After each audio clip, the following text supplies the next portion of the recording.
Well, hello, creatives, community, and kind folks. Welcome to RPG with DBJ. I am your host, DBJ. So, it's only been an hour or two since your party has entered into the city. And despite the festivities on this day of potions, there's an undercurrent of darkness.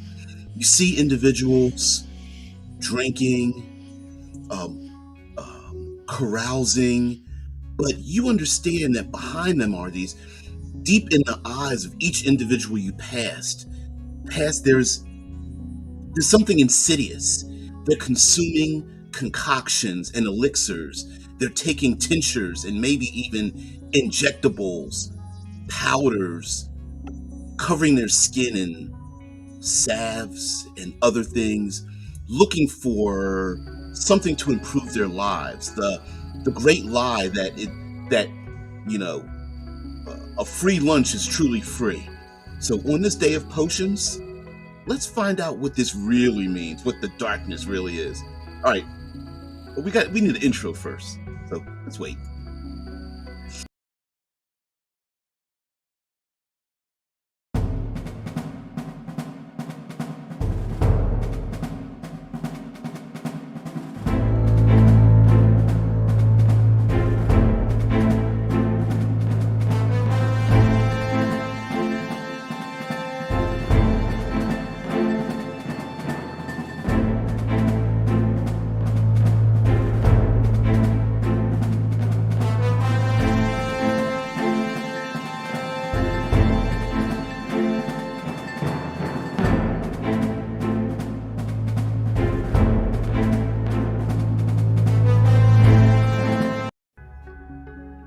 All right, guys. So today is the day of potions.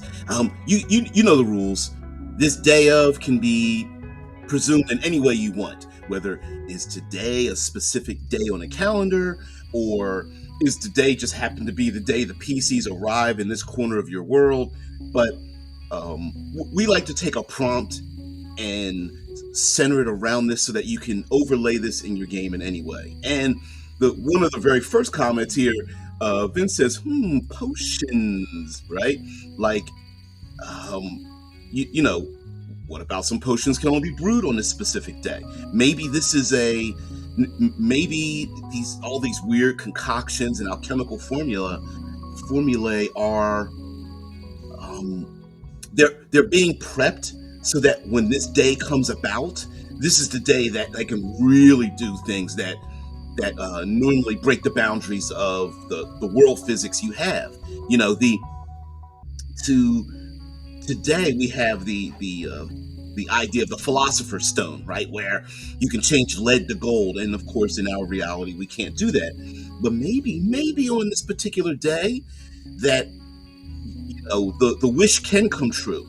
The wish that you could drink something that turns you into a perfect human specimen, or the concoction that really can make someone else fall in love with you, or the concoction that turns you invisible forever, or whatever. This could be a thing. I think Vince brings up the point about like a TTRPG system with the alchemical system in it. But the problem with it is much. It's the pilot problem, the hacker problem, the crafter problem, and that problem is that it tends to be extremely uh, singular. So, for example, in science fiction, everybody loves in science fiction when you have deep space that someone wants to play a pilot. The problem is when most games, when there's an individual as the pilot, none of the other characters are involved in it. Now, creators have gone out of their way to get other characters involved, so different players get to be part of the crew. So someone navigates, someone controls engines, and try to make it a little more intricate to have the other players involved. But it's the same thing with the hacker problem, right? We're in science fiction where one person gets that do the hacking, and then everyone else sits around twiddling their fingers because they made it a side game. And crafting in fantasy and somewhat science fiction is the same way.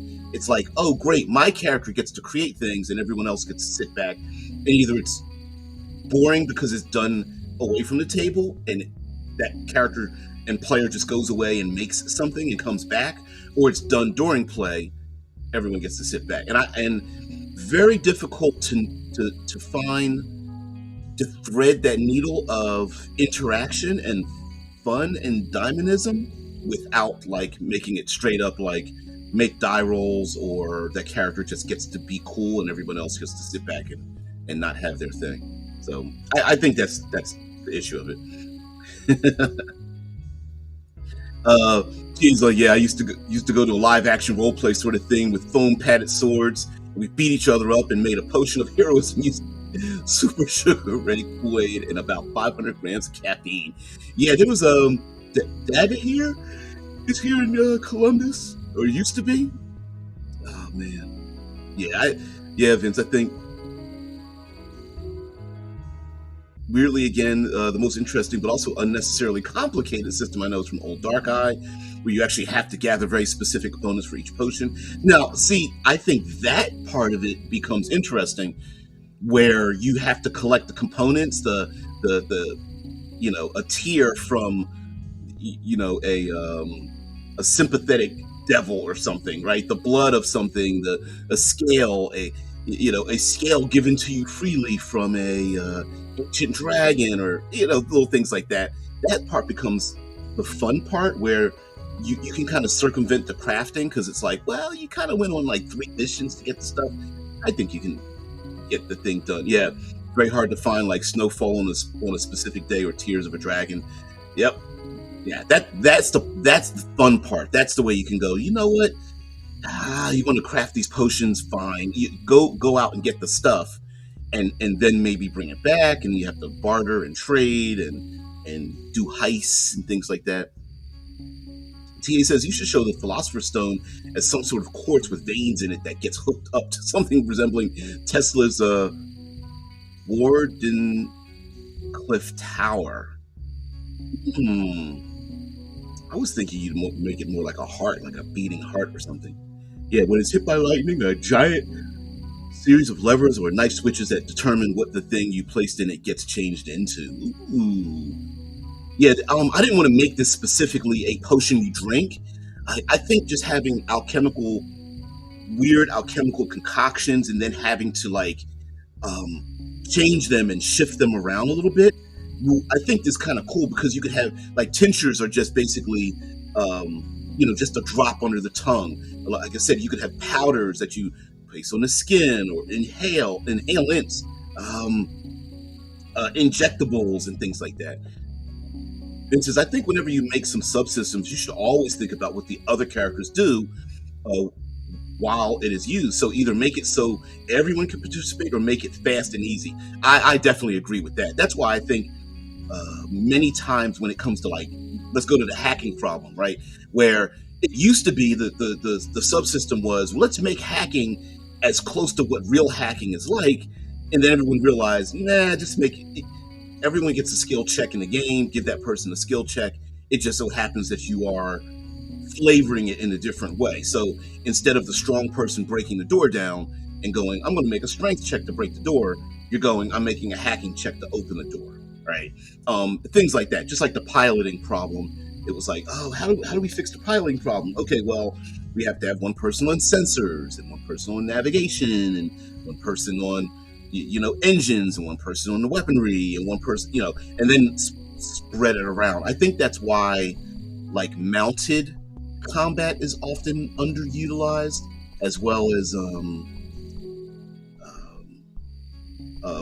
remote operating vehicles, drones and things like that used in games and such.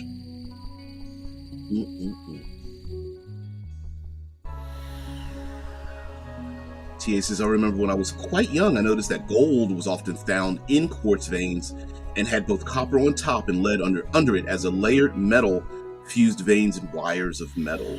Ooh. See, now that would be like, if we're talking fantasy, that could be like a proto technological way to get some of that stuff in. Like, oh no, we, we don't have people in white lab coats making circuitry, but if you find this stuff out there and use it to like you said, focus like electrical arcs and things like that. Potions made through heating and cooling as well may be necessary. Maybe it's not just a matter of like mixing chemicals together, but what I don't know the device that spins around that uh, creates or separates suspensions of stuff. That would be kind of cool as well.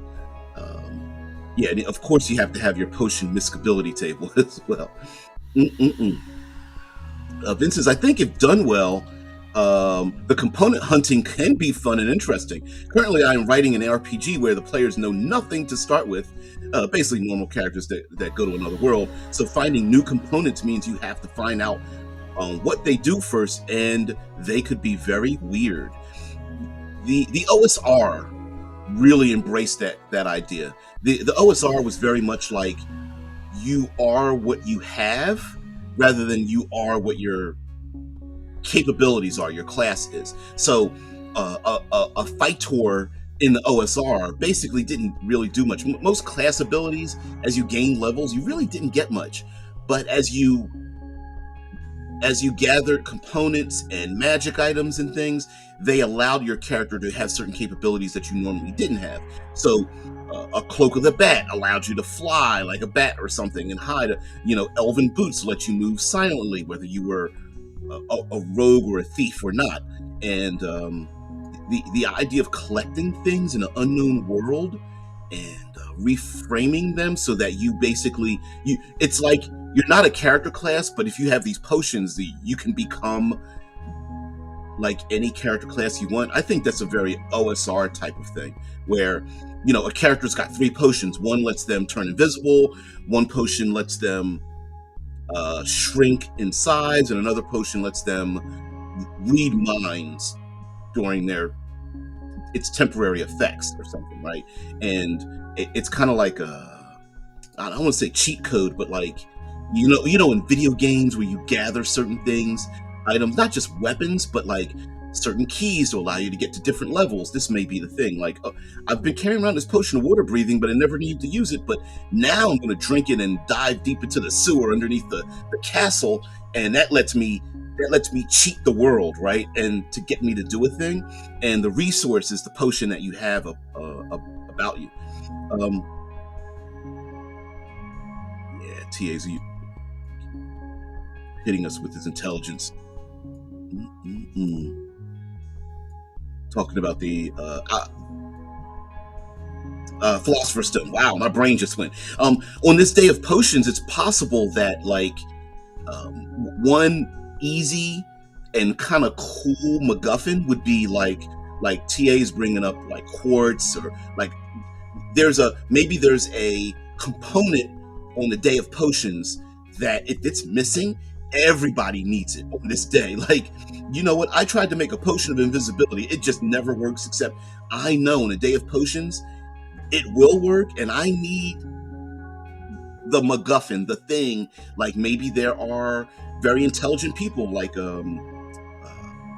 sages that are that have these formulae written down, or maybe it's in their heads. They didn't write it down. They decided to they wrote it down, memorized it, and burned it. And now the MacGuffin is a person, a place, or a thing the PCs need to get to or prevent other people to get to. I think I've mentioned this before, where I ran a campaign where the dragon eggs were not coming to fruition to create more dragons. Instead, they were creating other scaled folk in the world. Like one egg would crack and it'd be like 20 baby kobolds in it or something like that from the dragon. And then an alchemist found out a formula that would help the dragons. And the point was to keep this information, like the PCs didn't know what to do with the information. The person that the scientist was killed. PCs had the formula, and they were just like, should we sell it to the dragons? Should we give it to them? Is this are we creating a weapon of mass destruction? Should the nobility have it and use it as a weapon against the dragons or something, or a bargaining tool or something, whatever. So it was a big thing like that. Let's see, TA. You're giving me a notebook here. Okay.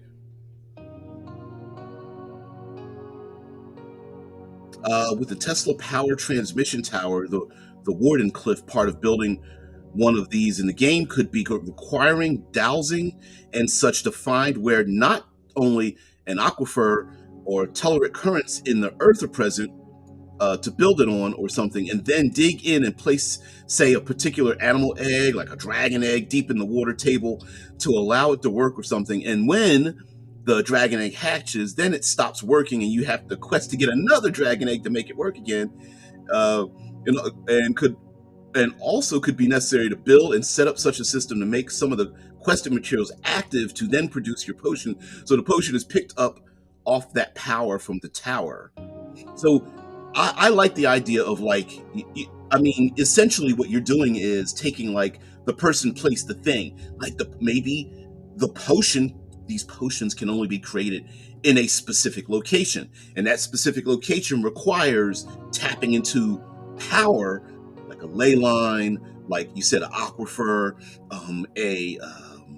it could be geothermal or something like that, like finding the place, finding the person that can get you to help build this thing within specific parameters, and finding the thing, right?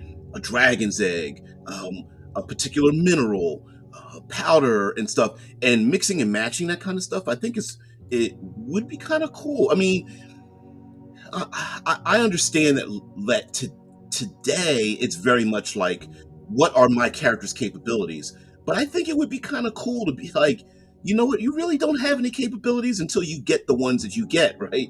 Like the fact that you put um, the hair from the beard of a frost giant into the potion might change it very drastically than the scale of a basilisk in the same potion.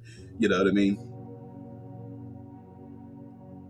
Yeah, TA says, yeah, ley lines is what I meant, but like where two ley lines cross over and it has to have a particular aquifer that is, say, tainted or something living there too. Yeah, yeah, oh yeah, yeah, exactly. Like the confluence of two ley lines, or I don't know, mystic weave, or it could be a we've seen plenty times the key attached to the lightning rod, or the key attached during a storm, which also could be a thing, right? Special time and place, that could be also as well. Vince says, what I would find cool is finding loot is more like getting new components. Yep. Normally, killing a beast is not interesting from a loot standpoint, but now the heart or claws could be powerful components. That's exactly what I mean, right? Like, and listen, this is a lot easier than I think people give it credit for. So, an example would be, instead of just having treasure left over by monsters in your world, because that's the classic thing, right? Kill the adversary, the monsters, the bandits, whatever, and then they have random treasure. Instead, those things could be components taken from the carcasses, the haven of where they live. Like, what if this beast lives in a place, and hey, we need to mark this territory, because if we find three of these beasts, we can make a triangular space, and in between that triangular space is something. It, of course, claws, eyes, blood, scales, organs, skin, ridges, bony protrusions, whatever, poison, venom, all that kind of stuff. Now, if you're someone who's like not really into into the brutalization of animals and monsters and such, which you're playing fantasy, that's kind of a trope in it. But if you're against that, it could be the acquiring of these things in a manner that seems kind of counter to wanting to kill the thing. So what I mean is, like, getting a tear from a dragon might not be from pain, but might be from telling the dragon a particularly sad story it's never heard before. Um, a uh, a hair from the beard, freely given from the beard of a frost giant, might be something else. Like, does that require you wrestling the giant, or arm wrestling it, or something, or going on a quest with the giant to battle one of those uh, dragon worms or something like that, or whatever. Like the quest might be to go and get a thing.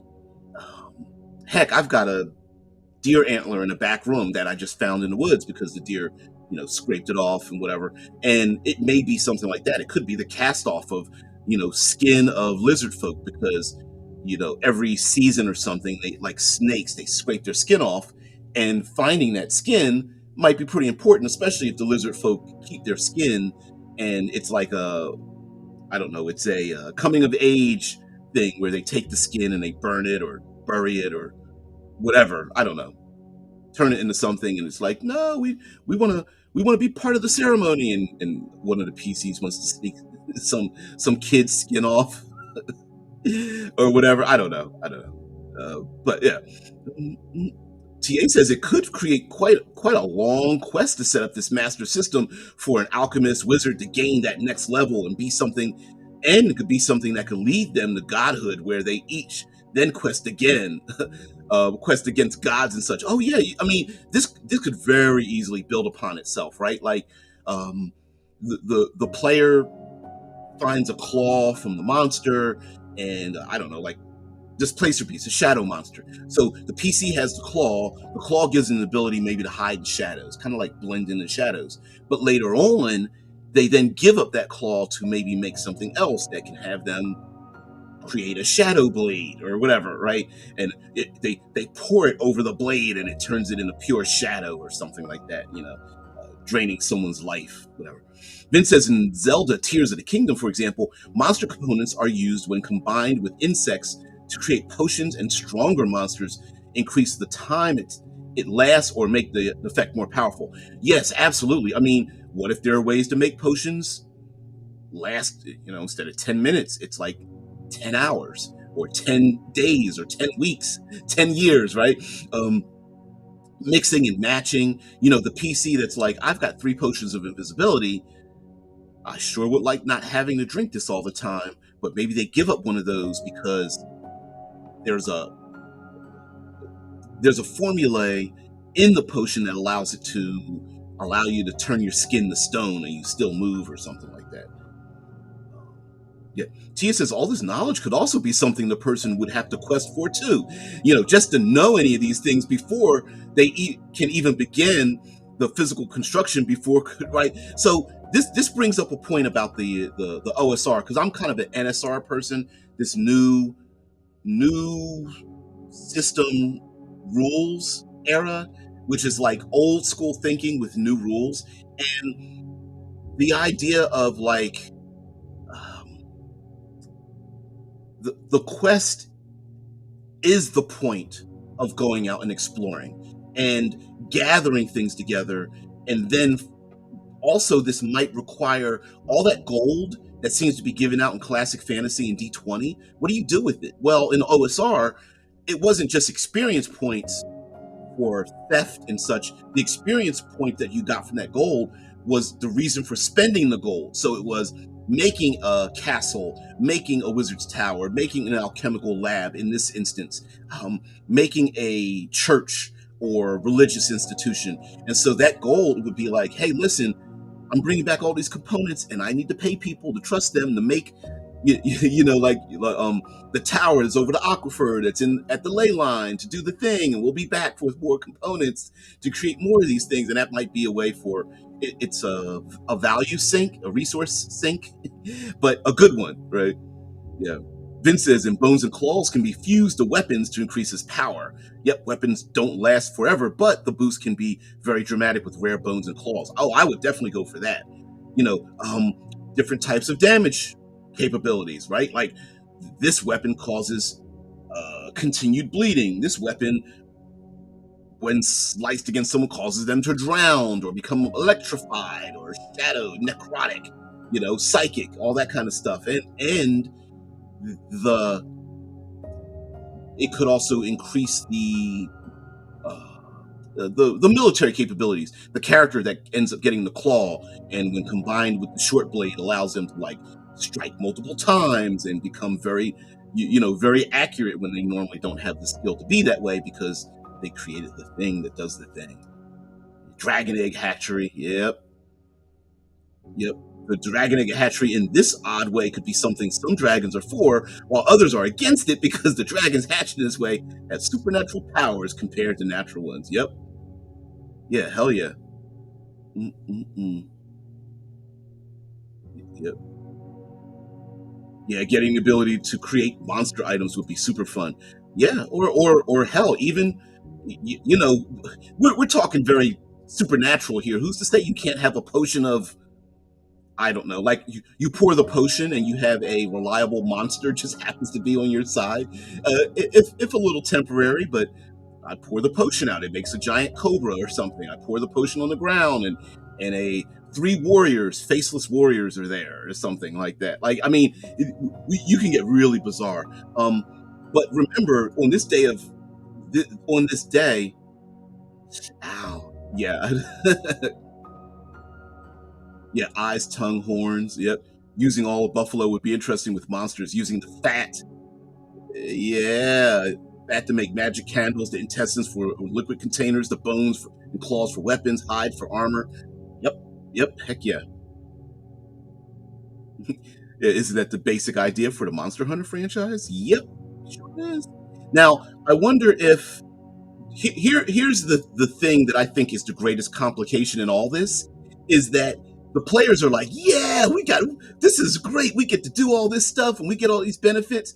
And then you, as the storyteller, the flame tender, the whatever, you're like, guess what? Everybody else has the same capabilities, right? Now, maybe they don't have the greatest ability to go out adventuring, but when the PCs are challenged by a bunch of street thugs, and the street thugs are like have little vials of potions, and they cock back a couple of them, and one of the thugs turns into a gaseous form, and the other thug grows twice as tall with huge bulging muscles, and another thug completely disappears and turns into a shadow sliding across the wall, where the fourth thug, you know what I mean, like it could shape change their body, or be, their skin becomes iron or steel alloy or whatever, and the PCs are like, oh, don't forget about the fact that we're not the only ones.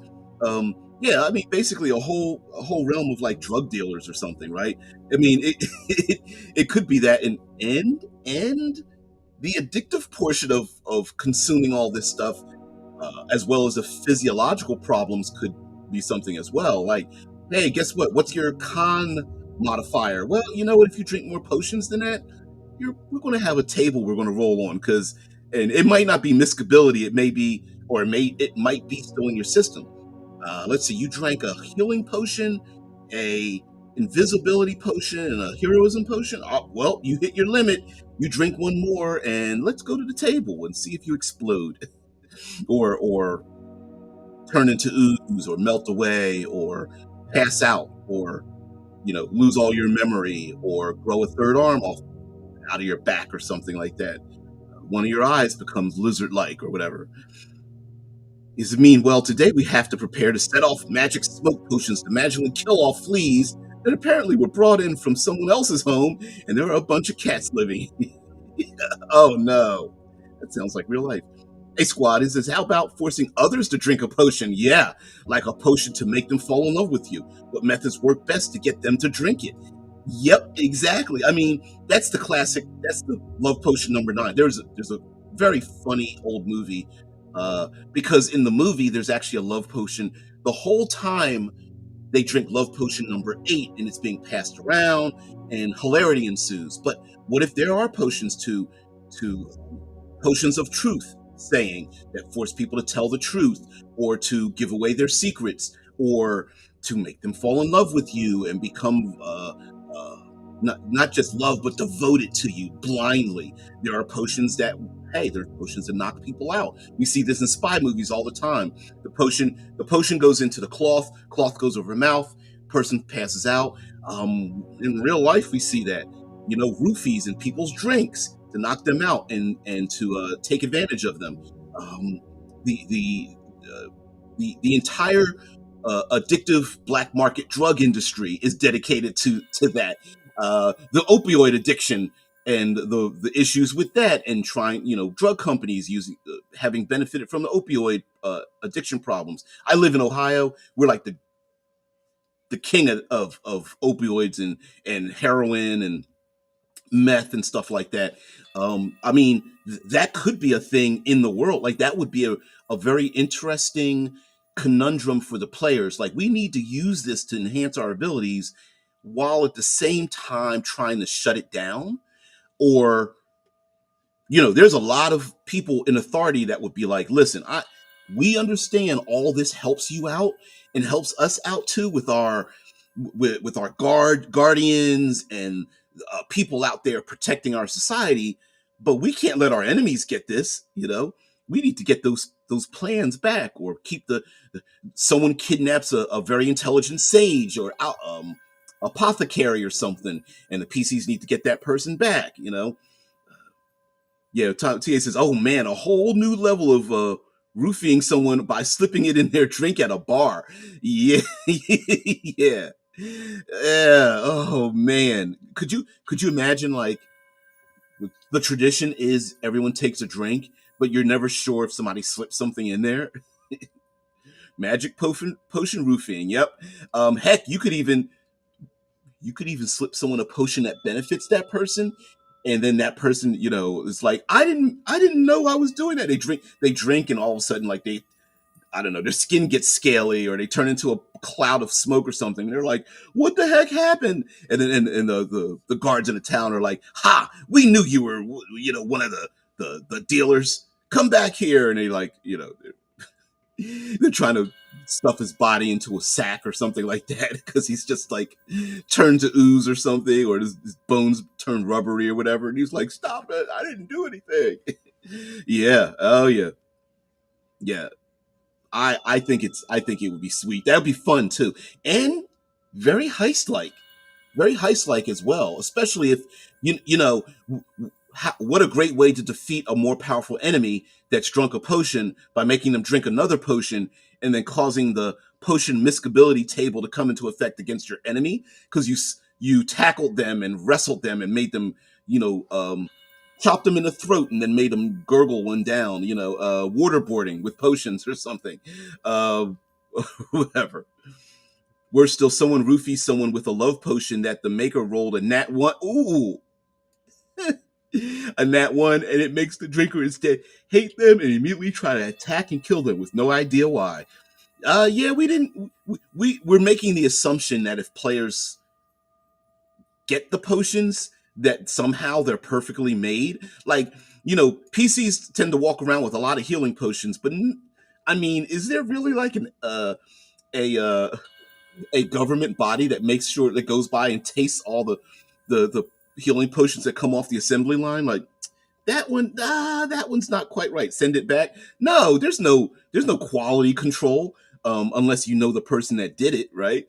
Like, maybe there's a high quality, very expensive, rare potions, but then there's, hey, you can buy them on the street corner black market potions, but you never know what you're getting. Also, you know, why does a healing potion have to be golden fluid?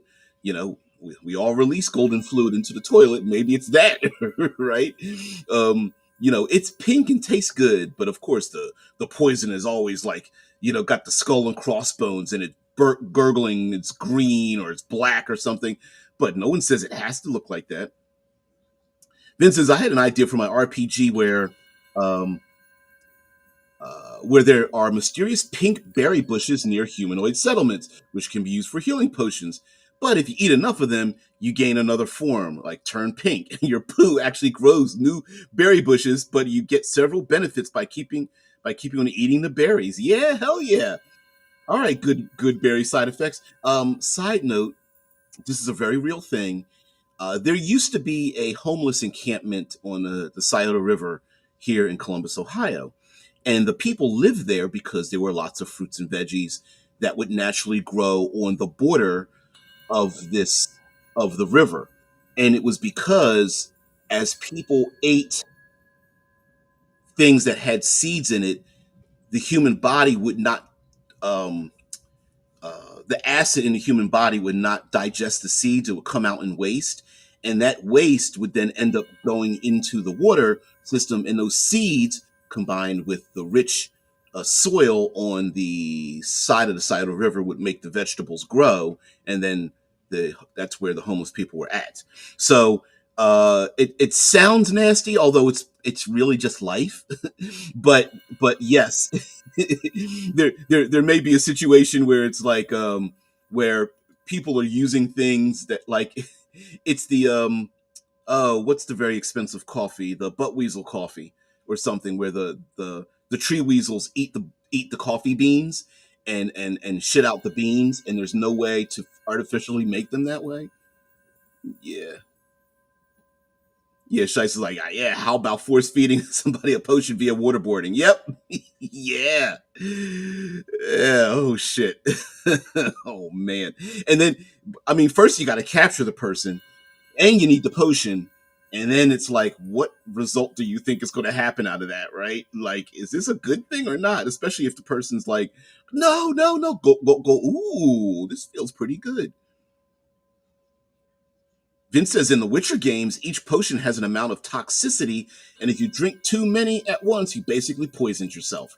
Um, you could have like a every time you drink a potion, using D20, right? So every time you drink a potion, roll D4, and you keep adding those points up, and if it doesn't matter. And it's funny because we never think about a healing potion being a potion that's very much like a potion of fire breathing or a potion of giant strength, right? But drinking more than one healing potion should elicit the exact same issues that drinking any other potions, right? Like mixing them, matching them.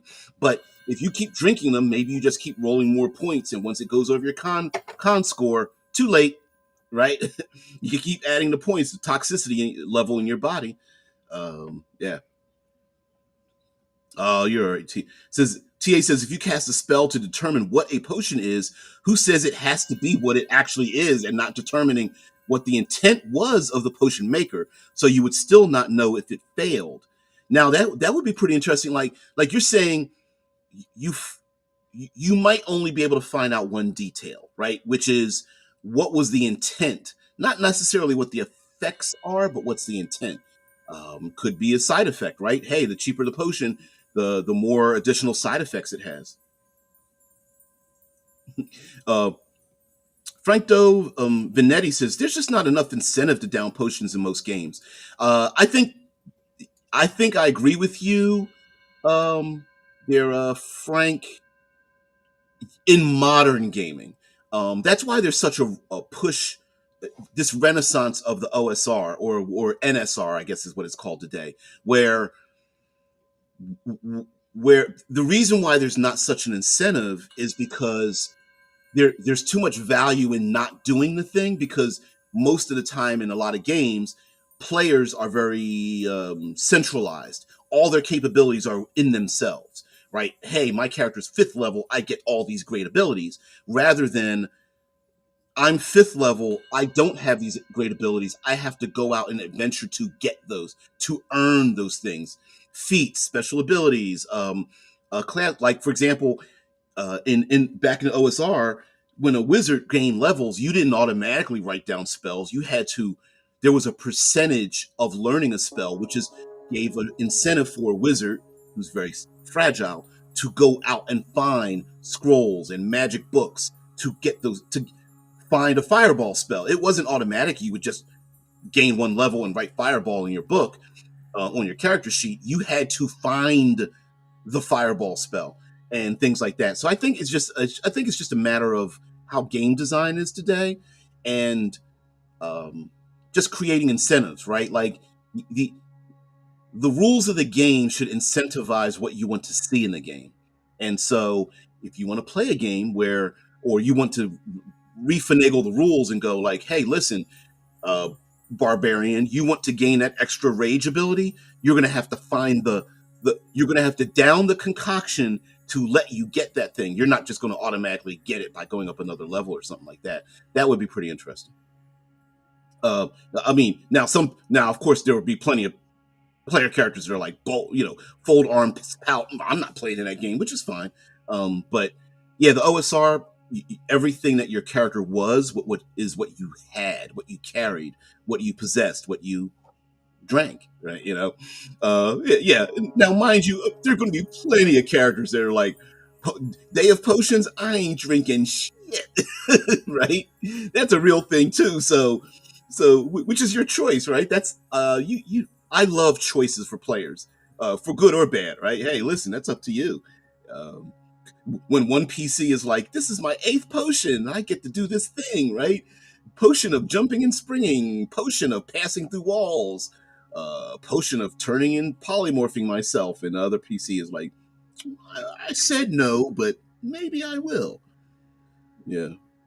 TA says, so the seeds were much like those coffee beans that they follow the little monkey to collect the most expensive cup of coffee as well as the most disgusting one, I think.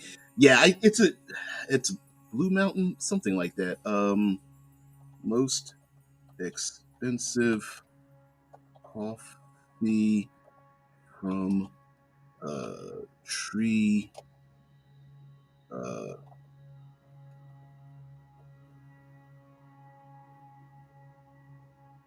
Specialty Vietnamese weasel coffee, which is made by collecting coffee beans eaten by wild civets, CIVETS, is sold at 500 US dollars per kilogram.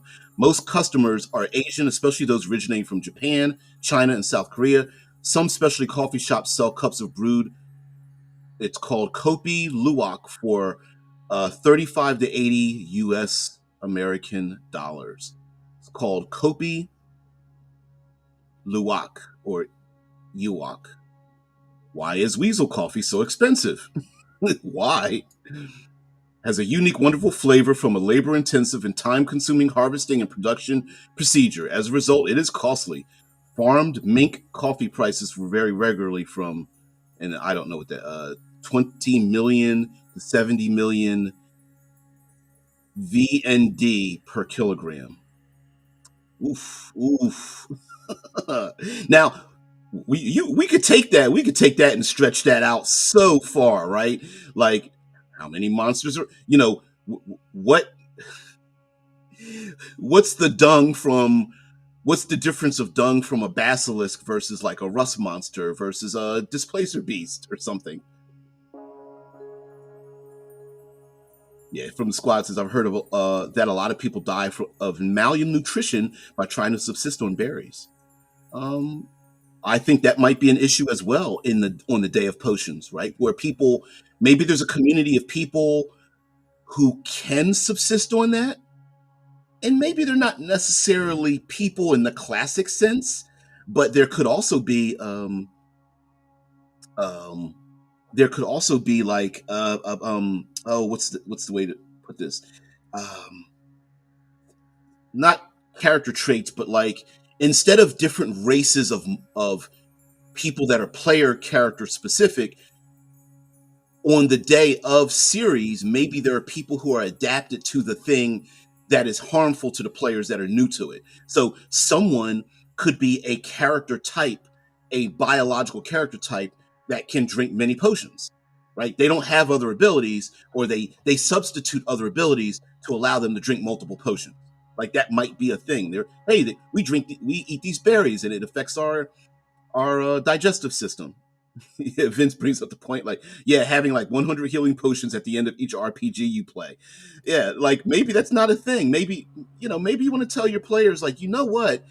Every single time you down a potion is a new event, right? Just because you think you're having two healing potions doesn't mean they're both identical. It could be, and especially if they come from different sources. One could be a potion you drink. One could be something you have to heat and brew. Another one could be a tincture. Another one could be an injectable. Another could be a powder you place over the wound. Like, it all doesn't need to be exactly the same. Uh, then says it depends on how much you get for free. If you have a cleric and druid who can heal, why use a limited resource like a healing potion? Exactly. I always wanted to do a video on unintended consequences, and that's a big one, right? Like, oh, we need more healing. And it's like, well, as you add more capabilities to players, you start eliminating the need to go out and find those things, right? Like when you find a treasure hoard with healing potion in it, it's like kind of useless if I don't need a potion and I can do healing 3 times a day. It's like, well, there's no real point in it, right? Vince says in Dungeon World they solve this problem by making magic casting somewhat risky. Yeah, yeah, yeah. Giving risky and giving potions fixed amount of high healing as well as the ability to reduce debuffs.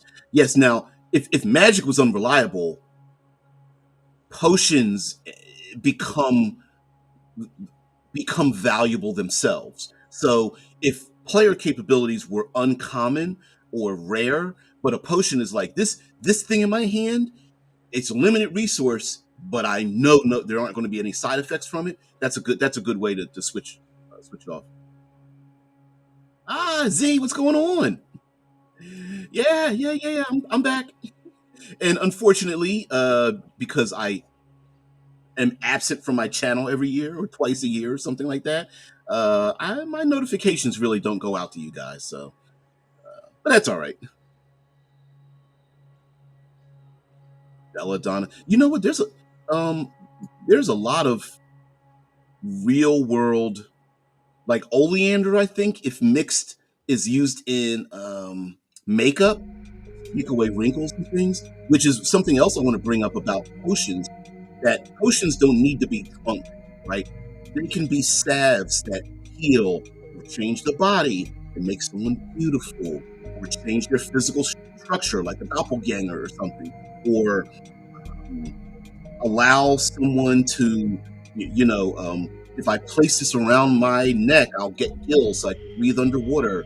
The potions can be oils and other things like that. If I pour this on the ground around the house, it will protect it from evil or fae or spirits or something. Or it's literally an acid. Or if I pour this down, it'll every drop. What's the classic scene from Jason and the Argonauts, right? The the evil wizard or something has a sack full of bones, and he throws the bones on the ground, and from out of the ground, every time he throws a bone to the ground, a skeleton rises up. Something like that could happen as well. And since berries don't have very many calories, that's why I eat them. Because I'm on a keto diet. Because I'm trying to lose weight and get healthy. In a German YouTube survival show called Seven versus Wild, they were alone in the wilderness in the north, and most of them just ate berries all day. It helped only a little bit, not nearly enough to defeat hunger. Yeah, it's not enough calories doing that. Z says you use dung from a rust monster to ward off Warforge, and the droppings of a basilisk to create potions stone the flesh. Yeah, hell's yeah. Yeah, yeah, yeah, yeah. Exactly, right? Like, who's to say you can't or you don't want to do that? Right? Or who's to say that those basilisks are crapping out diamonds? Yeah, sounds like the alchemy thing in Minecraft Tekkit, where you eventually have a sample of everything, and you can then convert any block into any other block, so you no longer venture to say diamonds anymore. Yep. If you have a thing, unless you do a thing. How about a potion of liquefied meat for wilderness survival situation with liquefied meat? Powdered water, just add. Yeah. Although that could be a thing, right? Hey, it's the day of potions. Who's to say you can't have powdered water? Z says, I make 3 types of potions: liquid, poultice and salves, and pills. You can find any of these, though the liquids are more valuable, pills more powerful, and salves much easier to find. Ooh, I like that. And like I said, they can come in all kinds of shapes and sizes, right? Like, I don't know, the old hag that chews bark and spits into a leaf and rolls it up and hands it to you, and it's like, this is the thing that's going to make them fall in love with you, and you're sitting there like, ooh, that's gross. There's mucus dripping in my hand, right? As compared to a very clean white lab tincture that you place a drop under your tongue, or eye drops There are things like eye drops and ear drops that could be possible. I love the idea of like pills, and fantasy pills aren't quite like the number and letter stamped pills that we see coming out of factories today, but yeah. Um, and listen, if the regular population has access to these potions, like Vince says, we need, or like the squad member of the squad says we need something like that in real life to prevent obesity. All the vitamins fills you up, exact amount of calories you need. Who's to say that we don't have a community?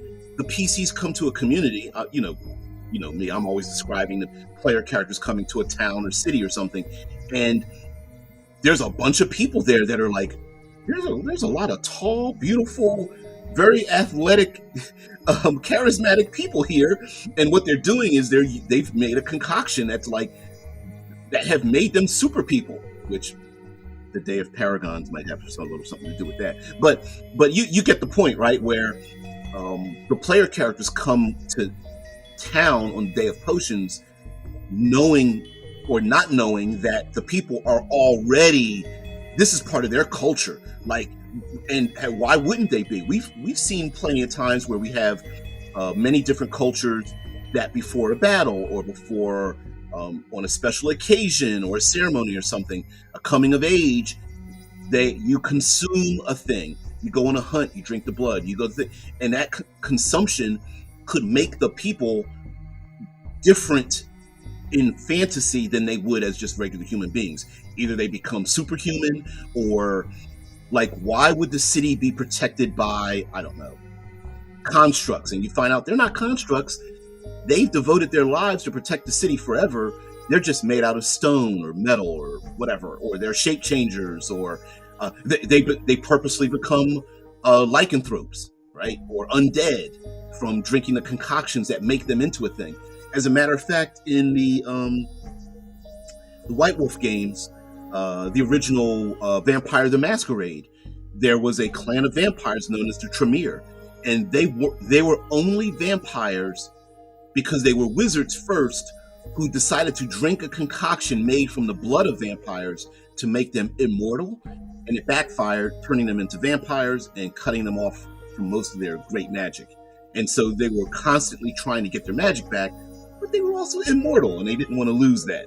So yeah, liches. What are liches? Liches are basically ritualists that have probably drunk a lot of, the blood of innocence to become the way they are. Vince says that's the basic idea of Slim Fast with a modern equivalent. Yeah, hell yeah, right?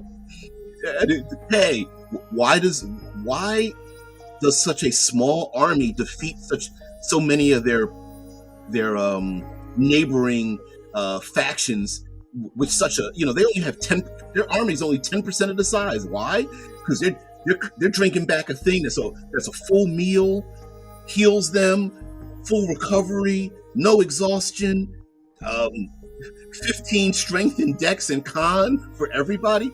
Like, that may be a thing. Like, drink the potion. Also, there might be a little bit of from Palladium Games. There was something known as juicers. Let's see if we can find this.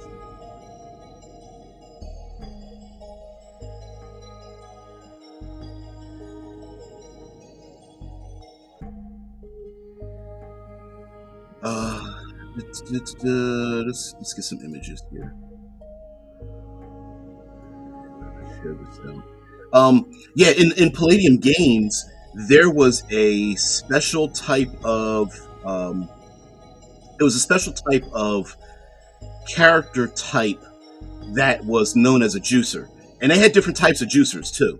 And in Palladium Games, the juicers basically, let's see if I can find one here that shows off the concept here. So the juicer wore a harness, and that's what's kind of above my that's right here where the cursor is moving.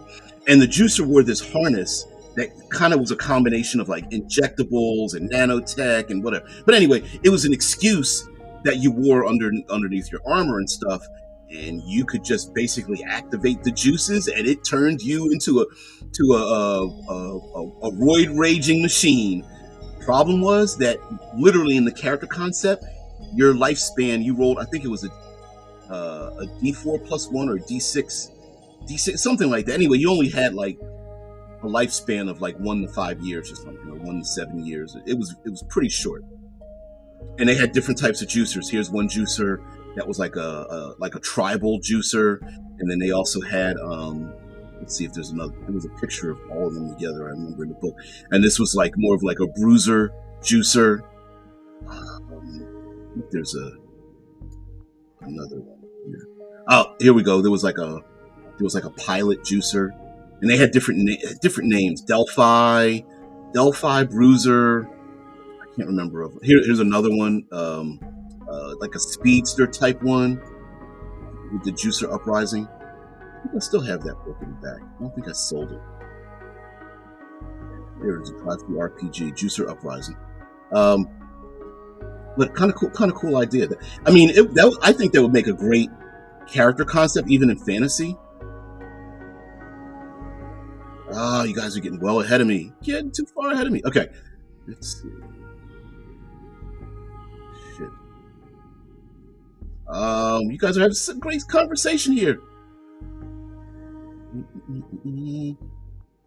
The problem is that a pill is not big enough for all the calories and fats you need, and a liquid is not good for your digestion no matter what the ingredients are. Yeah, that's why it's always mixed. Oh, you're M squared, you're all right. Z says, do you guys ever go over how to identify potions? If potions are made of 3 ingredients each time, a really poor roll can misreveal 2, an average one reveal 1, and a really good roll reveal 2. Yeah. I mean, that's a perfect. Thank you for that mechanism, right? So, let's say you use a variable success system. Since a lot of times people use D20 and we think of pass fail, you can actually put variable success. So let's say you make a roll against a DC, you roll your check. If you roll between 1 and 5, you only get 1 ingredient. If you roll 5 plus, you get 2 ingredients. If you roll 10 plus, you get 3 ingredients. And if there's and maybe it's what it does, what side effect it has, and I don't know how long it lasts or something or whatever, right? Like it could be, you could do it that way as well. Like, okay, you think it could be very general. If you drink this potion, it will alter your body, or it heals. Maybe you don't know what it heals or how it affects you, right? Maybe it doesn't heal hit points. Maybe it heals exhaustion or whatever. Or maybe it changes you, but you don't know how it changes you. Do you shape change, or do you just grow 20 feet, or do you turn into sludge, right? And then the second one might be like, oh, it has a side effect. Oh, do I know? Yes, you know it has a side effect. What's the side effect? You didn't roll. I know. Give it a shout out to the original game. Okay, yep. The original Bane from the comics. Yep. Was a juicer. Hell yeah. Bane definitely was absolutely a juicer. I don't know which came first. I'm pretty sure Palladium Games is old enough that the juicer idea isn't new, but it is pretty fun, right? Like to have a person that goes like, all right, there was an old, I think it was a Captain America villain that had like American flag painted on his face, and he's like, give me a red one, and he'd take a red pill, and he had certain abilities. He's like, I need a white one, and he'd gobble down a white pill, and then he had some other abilities, like one made him strong, one made him fast, one made him like heal or something like that. Yep. Vince says, just replace all your blood with some potion, like Poison Ivy has with green and poisonous blood. Why couldn't you have those as adversaries in the game, right? Trolls.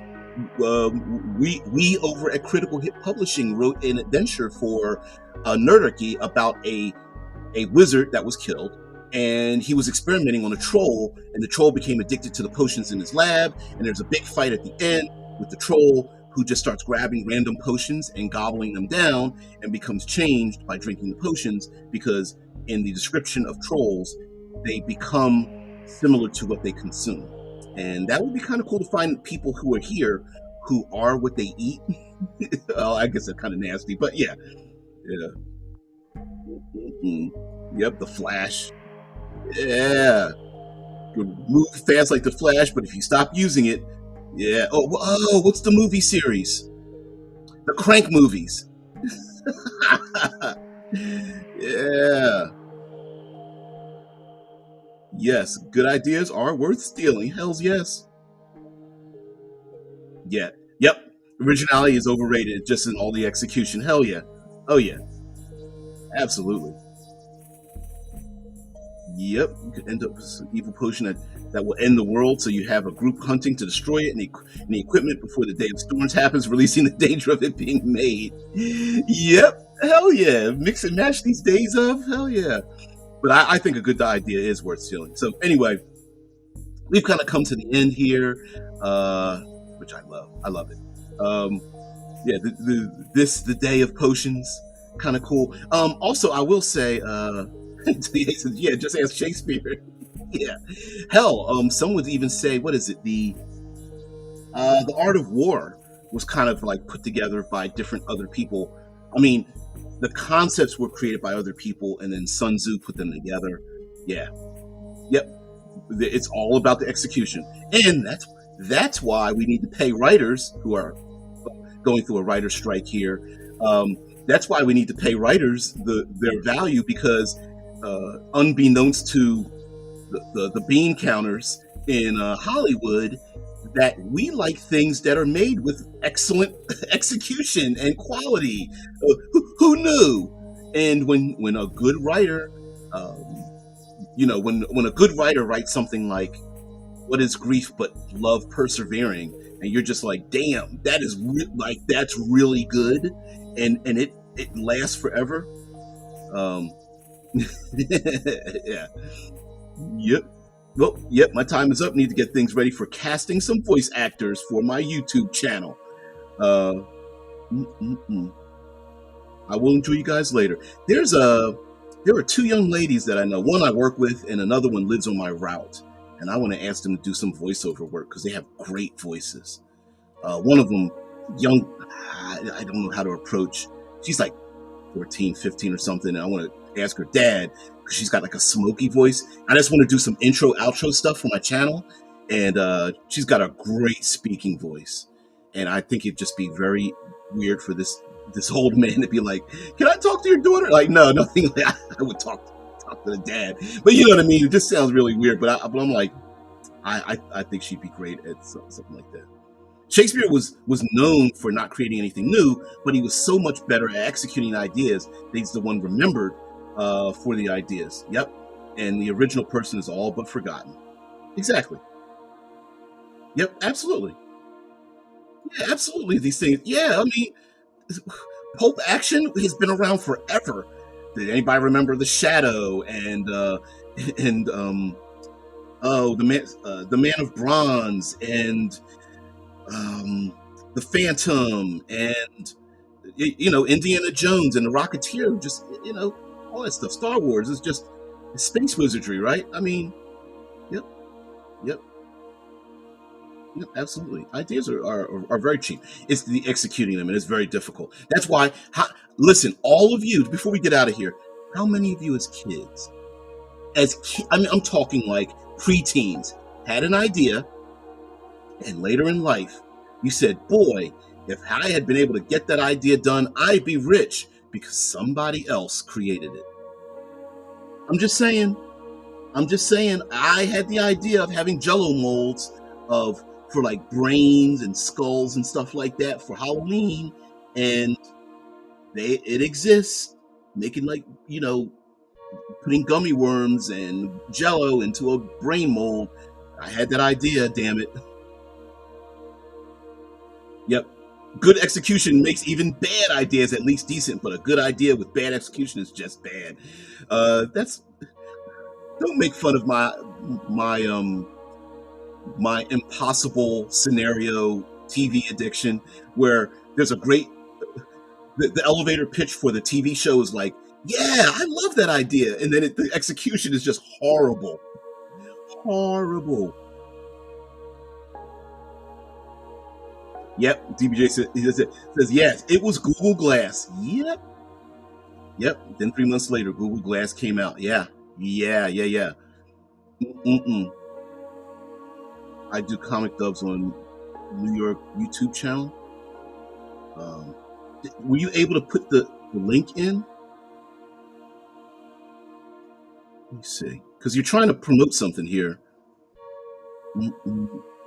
Don't be sorry for the plug. I've never seen that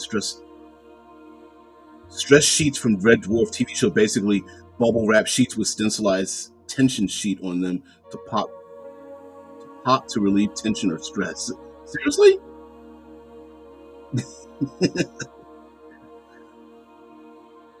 Yep, yep. Hell, even today, like the idea of executing those kind of things, it's like and sometimes it's just the right time, right? Like the idea is great. There it is. Sometimes the idea is great, and but we just let me see if I can put this up here. Will it let me do it? There it is. Um, that I'm pronouncing that just sound, but me hamsters. That just sounds a little bit odd. Sounds a little bit strange. Yeah. Sorry, squirrel just distracted me. The idea that people aren't ready for a thing is also an issue too, because we've had lots of things that came out too early or too late, and sometimes it's like, would that work today? I don't know, but like, or it's like that thing from the past. Why don't we have that anymore? That kind of thing. Like, um, the car, the Tucker, which doesn't exist anymore. The cars that existed that didn't exist that got shut down had the idea of automobile headlights turning in the direction that the car turns, so that you can see where you're turning into. I was like, that's a good idea. Don't see that. VR glasses and goggles, that's still going through its execution. Yep. But anyway, we're going to get out of here with youtube.com/@butmehamsters. Anyway, guys, thank you very much for being part of the show on this day of potions. I know sometimes an hour really isn't long, and I get to really, really distracted by a lot of things. But you will see on the YouTube channel that there's 2 weeks. I've got this week and next week already set up, and this Thursday evening is a special interview with Douglas A. Burton, the person who came up with the Heroine's Labyrinth, a alternative to the hero's journey. And I'm going to talk to him. We're going to come up with a way to I want to come up with a mechanized way to come up with encounter creation using the labyrinth, um, in opposition to the journey, which is very, very common. So, guys, have a great one. Keep the conversation going. I know when the channel goes, the chat goes. There is a Discord server that I haven't been on in like forever. I appreciate Deadman and other people taking care of it and over there and handling it. I bet they're all trashing the place, being bro dudes, but that's okay. You guys can have a kegger if you want. Anyway, have a great one, guys. I will see thee tomorrow. Peace.